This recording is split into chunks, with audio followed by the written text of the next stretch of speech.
Hey folks, this is Mike Tango Whiskey coming at you with part 2 of the Prepper's Bible video that I put out a few weeks ago on the LDS Preparedness Manual. When I made that video, I got an email from the author of this book. His name is Christopher Parrott. He doesn't live too far away from me, and he said, hey, I want to make you aware that you have a slightly older version. Now we offer one from 2012. So this is version 5 from 2011. It's called something different. It's called Handbook 2, but it's version 8 from 2012, the 15th anniversary edition. So today's video is going to be on this one and a little bit about the differences between the newer version and the older version. So some immediate things. At first I thought that this was a partner manual to this one. This was part 1 and this was part 2. That's not the case. This is an updated manual, so it includes all of this information and a lot more information on top of that, plus pictures, which for the 68%ers is super important. So this is over 200 pages here, this manual. This one is closer to 500 pages, so there's a lot more material in here. It covers a lot more things. So I'll link this video down below in the description so you can go check that one out. But I wanted to cover this one because either book would be great, although this one includes more information than the previous edition. And I'm also sure that you can download this for free too. Now, when I posted that other video, I got about 15,483,275 members from the LDS Church telling me that this manual is not an official book of the LDS Church.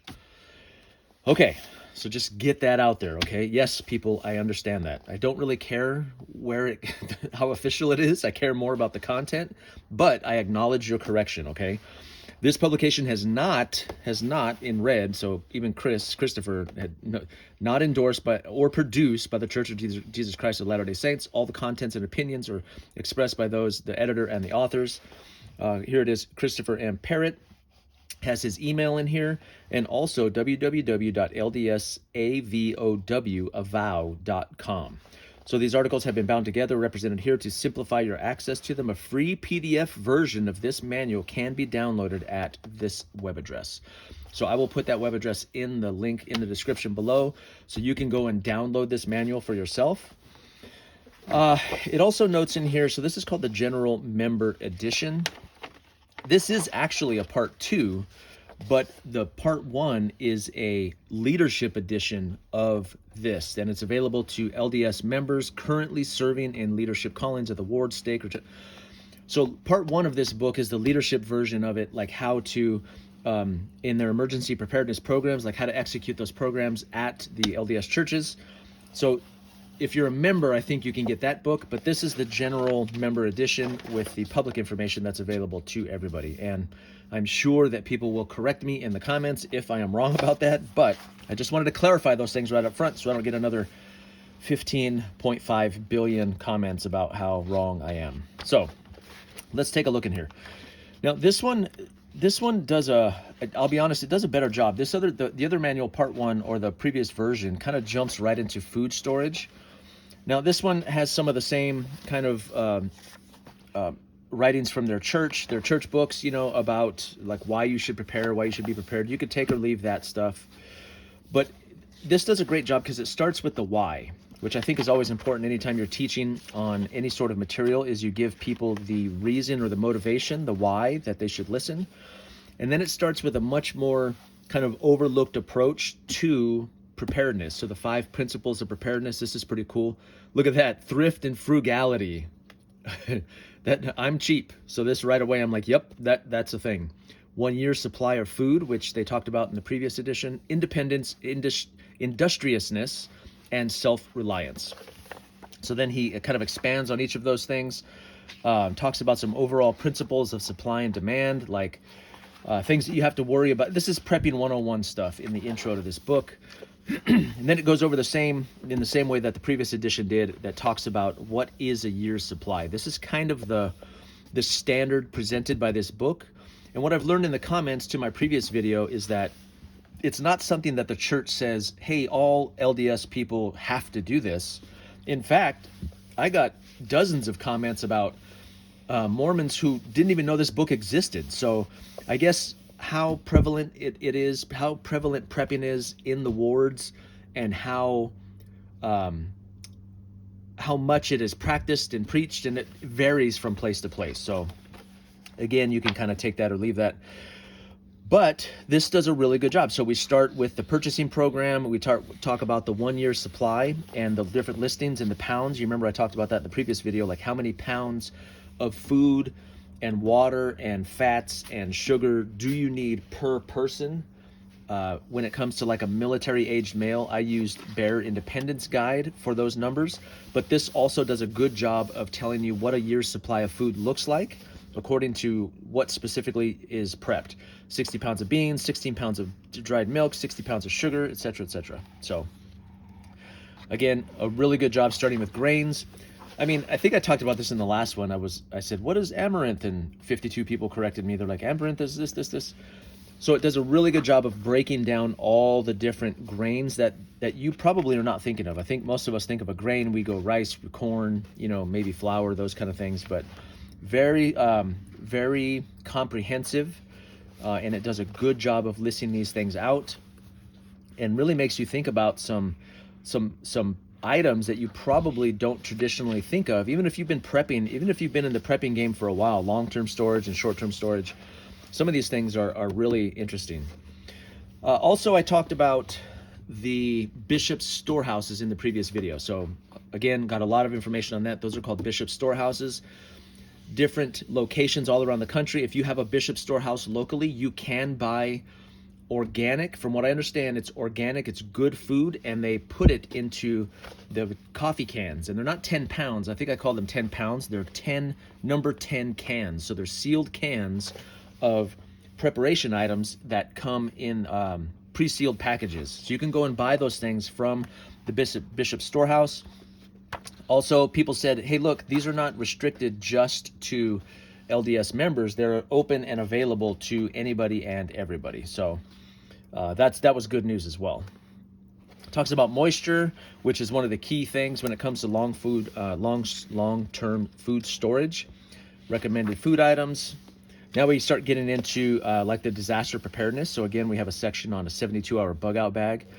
This was much earlier in the previous edition, so I like that they talk about food first and then they move into bugging out. I think that's the right order for those things to be in.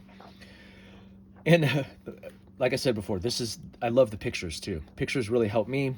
He talks about various items. We talk about comms, knives, all the different kinds of gear and kit you might want to have in your bug out bag. Look at that, that's pretty cool. A cloth duster coat. This is a great apocalypse item. I would wear this in SHTF. I'd need the right hat though.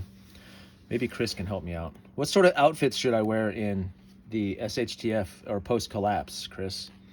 Anyway, not just the author Chris, but also Chris from Wasteland for Wednesday. He's a collapse prepper that I talked to a little bit. Okay.